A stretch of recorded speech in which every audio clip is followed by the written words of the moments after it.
Futebol está acabando.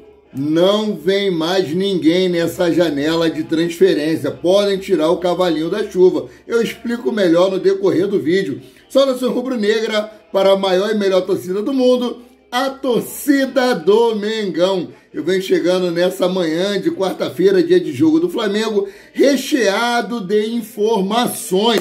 Mas, sem mais delongas, vamos começar logo a falar aqui sobre o fim do futebol.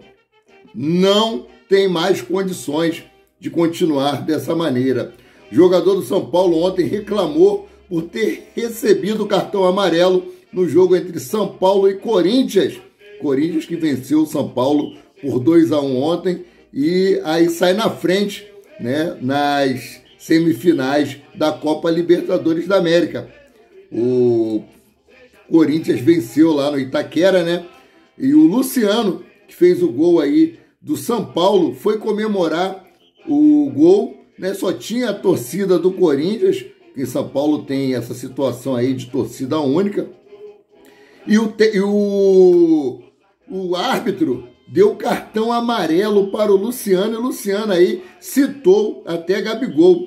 Ele disse o seguinte, ó: jogador de São Paulo reclama por cartão e cita Gabigol. Futebol está acabando. Luciano do São Paulo recebeu o cartão amarelo em jogo contra o Corinthians.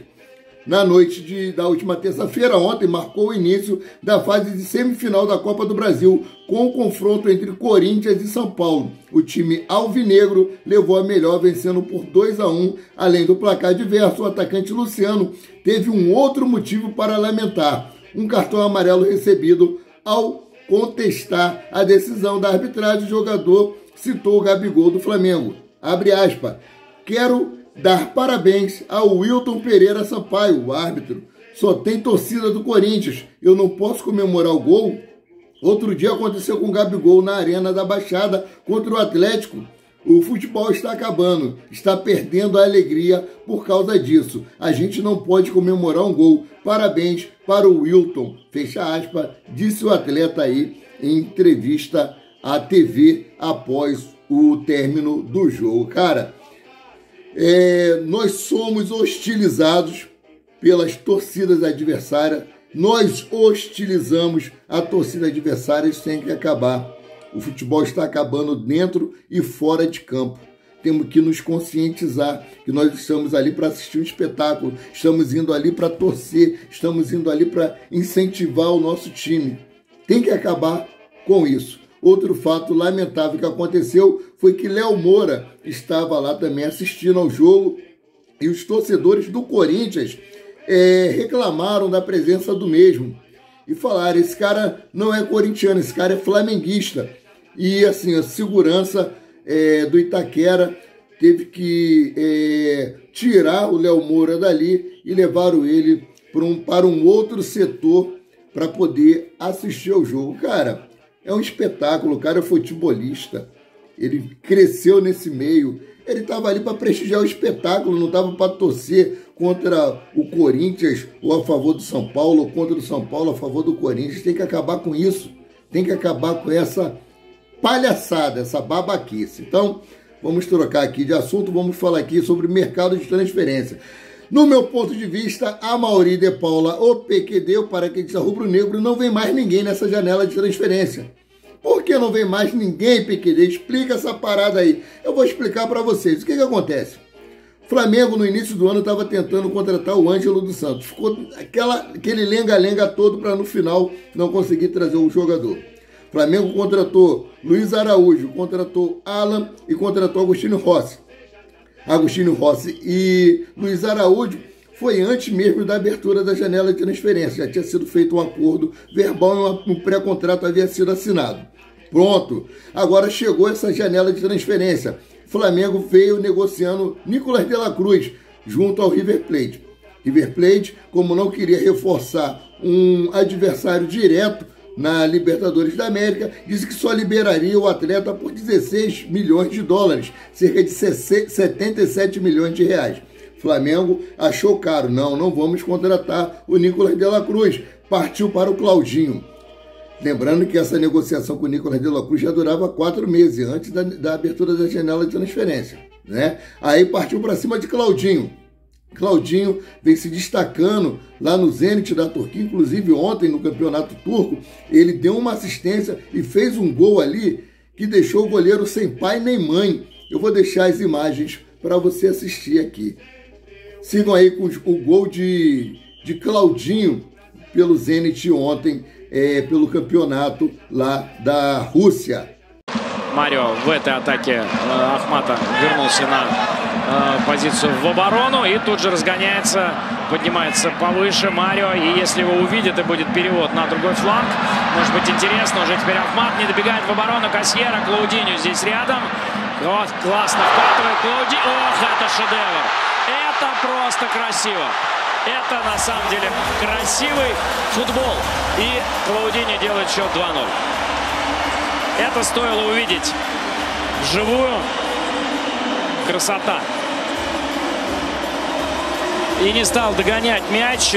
Кто там вбегал в ворота и отнимать этот гол у Клаудиньо. Мостовой не стал. Это великая история, когда этот самый, как же, Рэмси в Ювентусе отнял гол у Криштиану Роналду. Когда он с линии ворот вбил мяч в ворота и показали Роналду крупным планом. У него просто глаза были на 7:30. Bom, e o técnico do time russo, do Zenit, falou que Claudinho é um jogador muito importante para a equipe, mas que o Zenit está aberto a negociar qualquer jogador desde que seja uma proposta irrecusável. Então, o Zenit está pedindo pelo Claudinho 131 milhões de reais. Aí o Flamengo achou caro. Agora, se o Flamengo queria realmente contratar o Nicolás de la Cruz e o River Plate estava pedindo 16 milhões de dólares, 77 milhões de reais, como eu falei, porque ele está oferecendo 15 milhões de euros ao Claudinho, que equivale a 81 milhões de reais. Se ele quisesse realmente contratar o De La Cruz, ele teria pago os 16 milhões de dólares, que é menos do que 16 milhões de euros.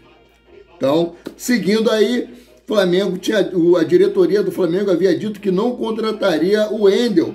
Já tinha deixado bem claro na coletiva de imprensa de um dos reforços, né, de apresentação de um dos reforços que veio para o Flamengo. Nós não iremos procurar Claudinho, nós não iremos atrás de Claudinho, é um jogador que não nos interessa. Mas o técnico Jorge Sampaoli começou a martelar aí na cabeça dos dirigentes do Flamengo, exigindo reforços abertamente, coisa que ele faz em todo clube que ele chega.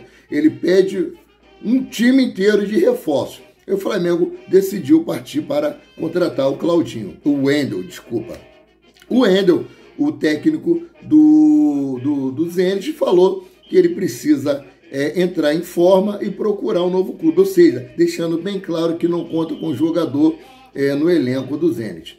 O jogador que teve problemas aí demorou a se apresentar, ele foi reintegrado ao clube e já vai começar a fazer a sua preparação lá.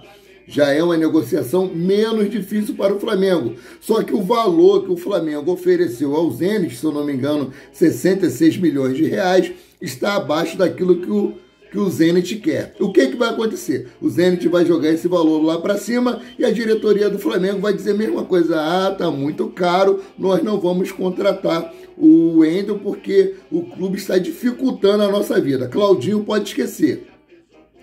Então o Flamengo voltou seu foco, já desistiu de Claudinho, deixar bem claro para vocês, o Flamengo já abriu mão da contratação de Claudinho e está focado agora no Wendel. O Wendel, eu posso garantir para vocês também, vai ser uma contratação muito difícil.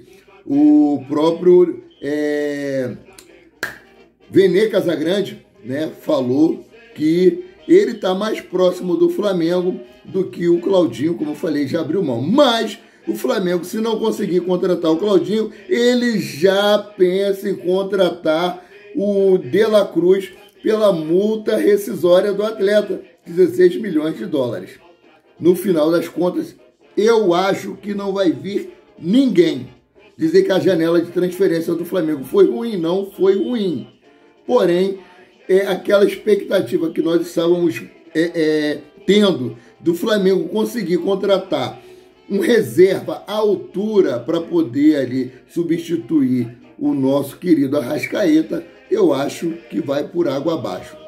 Então, dentre essas e outras, eu acho que não vai vir Claudinho, não vai vir De La Cruz e muito menos o Wendel. Então vamos falar aqui agora sobre o jogo Flamengo e Grêmio que acontece hoje lá no Rio Grande do Sul, pela semifinal da Copa do Brasil. O Flamengo tem o desfalque aí de Gerson por cartão vermelho, nós temos o desfalque também de Eric Pulgar por lesão.